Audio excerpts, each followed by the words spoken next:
भाईजान की एंट्री सूबे में हो चुकी है और ऐसी धमाकेदार एंट्री हुई है कि साइकिल पंचर हो जाए और हाथी जहां बैठा था वहीं बैठा रह जाए। यूपी के राजनीतिक आसमान में ओवैसी अपनी पतंग लहराने आ चुके हैं। अब ये पतंग कटेगी या उड़ेगी ये तो जनता तय करेगी, पर इस बार के चुनाव में ओवैसी अपने मांझे में धार लगाकर जरूर आए हैं।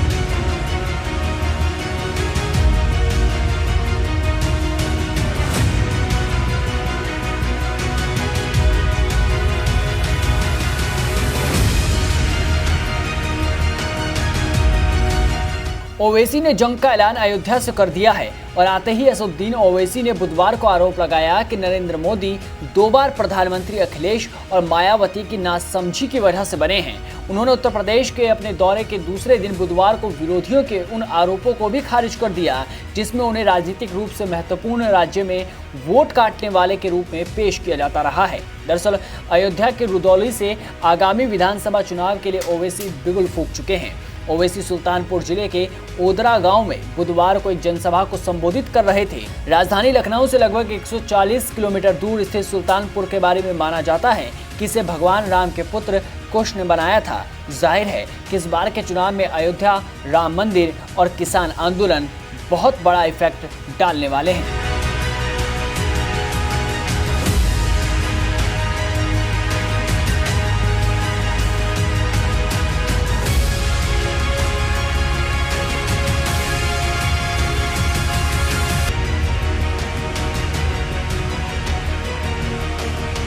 सुल्तानपुर पहुंचे ओवैसी ने कहा जाता है ओवैसी लड़ेगा तो वोट काट देगा। उन्होंने सवाल किया, सुल्तानपुर में आप सब ने अखिलेश यादव को झोली भरकर वोट दिया तो सूर्या कैसे जीते?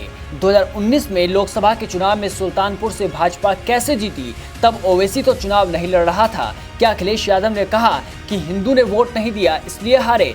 वो क्यों मुसलमानों को कहते हैं कि उन लोगों ने वोट नहीं दिया? क्या मुसलमान कैदी हैं? ओवैसी ने यह भी कहा कि 2 बार भाजपा मुसलमानों के वोट से नहीं जीती है।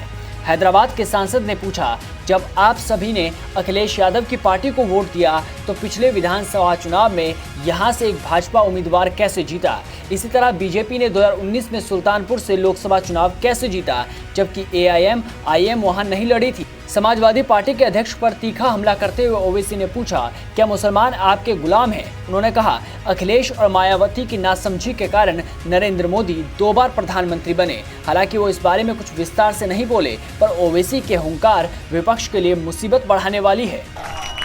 अब फैजाबाद की तारीख इनको नहीं मालूम, जो शाम में 6 बजे टीवी पर बैठते हैं, 8 बजे बैठते हैं, 9 बजे बैठते हैं, ऐसा बैठकर भाषण देते हैं, खुतबा देते हैं और ऐसा देते हैं कि बस नरेंद्र मोदी उनको देखे तो कहे कि ये तो मेरा घर वाला। क्या कहा उन्होंने कि ओवैसी को अयोध्या नहीं जा रहे? मेरे भाई, अयोध्या भी जाएंगे, क्यों नहीं जाएंगे? हम जब कश्मीर गए तो अयोध्या नहीं जाएंगे। ओवैसी ने मुस्लिम वोटरों को साधने के लिए अशफाक उल्लाह खान को भी याद किया और उनकी मिसाल देते हुए फैजाबाद की कहानी बताने लगे। राम प्रसाद बिस्मिल अशफाक उल्लाह एक मंदिर के पास बैठे थे शाम के वक्त। एक मुसलमान आ गए मंदिर पर हमला करने के लिए, तो अशफाक उल्लाह ने अपना रिवॉल्वर निकाल कर कहा, खबरदार तुम मंदिर पर हमला नहीं करोगे वरना अशफाक उल्लाह फायर करेगा। ये मोहब्बत की मिसालें थी। एक तरफ जहां ओवैसी जनता को कहानी सुना रहे थे तो वहीं सपा और बसपा के मंसूबों पर भी पानी डाल गए। इस चुनाव में मायावती और अखिलेश यादव ब्राह्मण वोटों को साधने में लगे हैं, तो वहीं ओवैसी ने भी राम प्रसाद बिस्मिल को याद किया और हिंदू मुस्लिम भाईचारे की दुहाई देने लगे। आप तमाम से अपील कर रहा हूं कि अगर हम अशफाक उल्लाह के ख्वाबों को पूरा करना चाहते हैं, अगर हम राम प्रसाद, पंडित राम प्रसाद बिस्मिल के ख्वाबों को पूरा करना चाहते हैं, तो अशफाक उल्लाह ने ये ख्वाब देखा था। अशफाक उल्लाह ने ख्वाब देखा था कि मुल्क जब आजाद होगा तो यहाँ पर सबको उनका हिस्सा मिलेगा। तो सुना आपने, ओवैसी को अब भाईचारा याद आ रहा है। वो बात अलग है कि ओवैसी लव जिहाद, 3 तलाक जैसे मुद्दों से बचते नजर आते हैं, पर यह बात भी सच है कि अगर ओवैसी पर भाईजान दिल खोलकर मेहरबान हुए तो सपा और बसपा की नींद जरूर उड़ जाएगी। क्योंकि ओवैसी की पार्टी ने बंगाल और बिहार विधानसभा के चुनावों में भी राजनीतिक समीकरण बदल दिए थे।